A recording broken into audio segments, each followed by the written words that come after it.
لیکن غلام جلال کا نام سن کر میں خود ہی چونکا تھا۔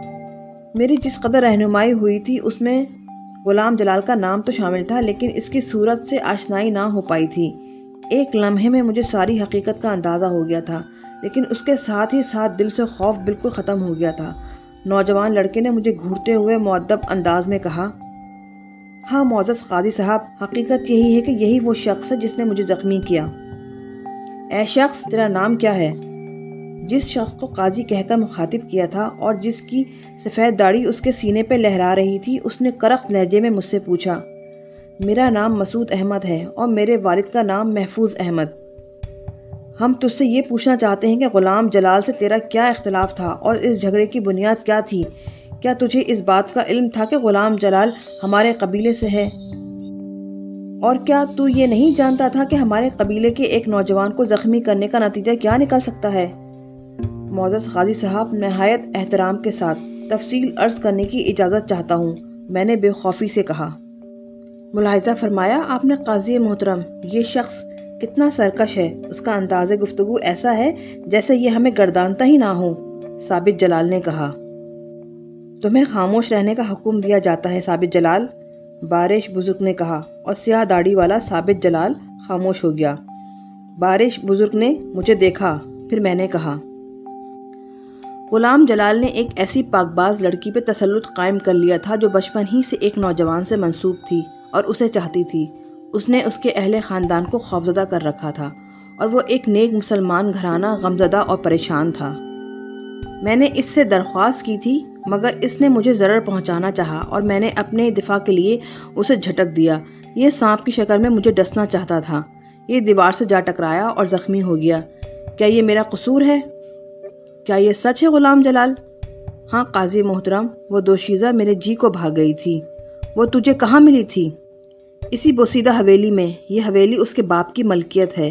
وہ چاندنی رات میں کلیلیں کر رہی تھی اور اچانک میرے سامنے آ گئی تھی، گویا وہ شیخ عبد القدوس کی بیٹی ہے۔ درست ہے قاضی محترم، مگر یہ تو گناہ کبیرہ ہے۔ اول تو شیخ عبد القدوس ایک دیندار اور خدا ترس انسان ہے، مسلمان ہے، سخی اور پابند احکامات الہی ہے۔ دوم، دوشیزہ نسبت رکھتی ہے۔ تجھے یہ لازم نہ تھا غلام جلال کہ اس پر فریفتہ ہوتا اور اسے گمراہ کرتا۔ بس یہ ثابت ہوا کہ یہ شخص بے قصور ہے اور جو کچھ ہوا اس میں غلام جلال کی نادانی تھی۔ چنانچہ ثابت جلال، تجھ پر لازم ہے کہ اسے ہرجانہ ادا کرے اور وہیں پہنچائے جہاں سے اسے لایا گیا ہے۔ قاضی محترم، میرا بیٹا غمزدہ ہو جائے گا، ثابت جلال نے کہا۔ تو کیا تو چاہتا ہے کہ کوئی غیر شرعی فیصلہ کیا جائے؟ دوسرے احتجاج پر تو بھی سزا کا حقدار ہوگا۔ تیرا فرض ہے کہ تو اپنے سرکش بیٹے کی نگرانی کرے۔ اگر اسے نافرمانی کا مرتکب پایا گیا تو اس کے لیے سزائے موت تجویز کی جائے گی۔ قاضی کا فیصلہ سر آنکھوں پر، ثابت جلال نے کہا، اور قاضی صاحب اپنی جگہ سے اٹھ گئے۔ ان کے ساتھ بقیہ افراد بھی اٹھ گئے تھے۔ ثابت جلال نے ایک تھیلی ہرجانے کے طور پر مجھے دی جو مجھے لینا پڑی، پھر وہ مجھے ساتھ آنے کا اشارہ کر کے چل پڑا۔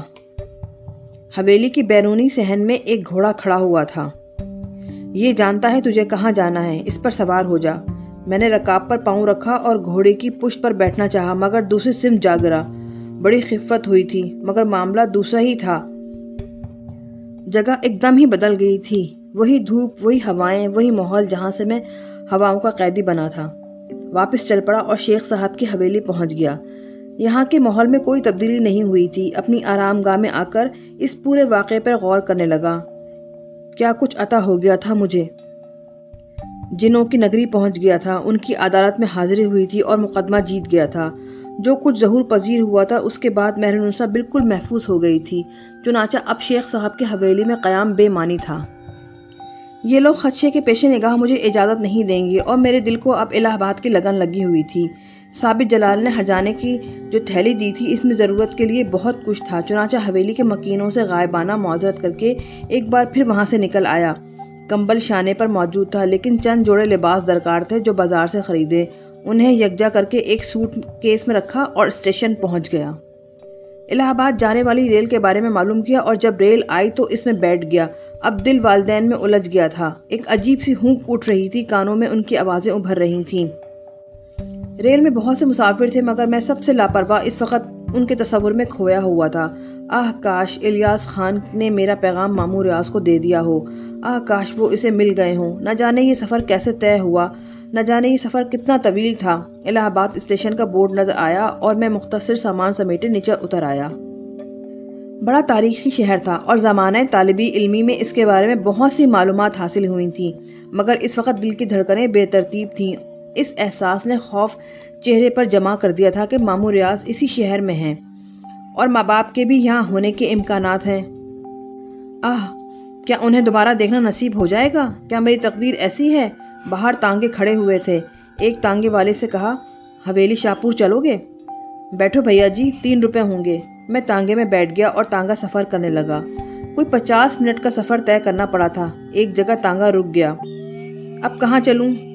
حویلی کہاں ہے؟ میں نے پوچھا۔ کون سی حویلی؟ حویلی شاپور۔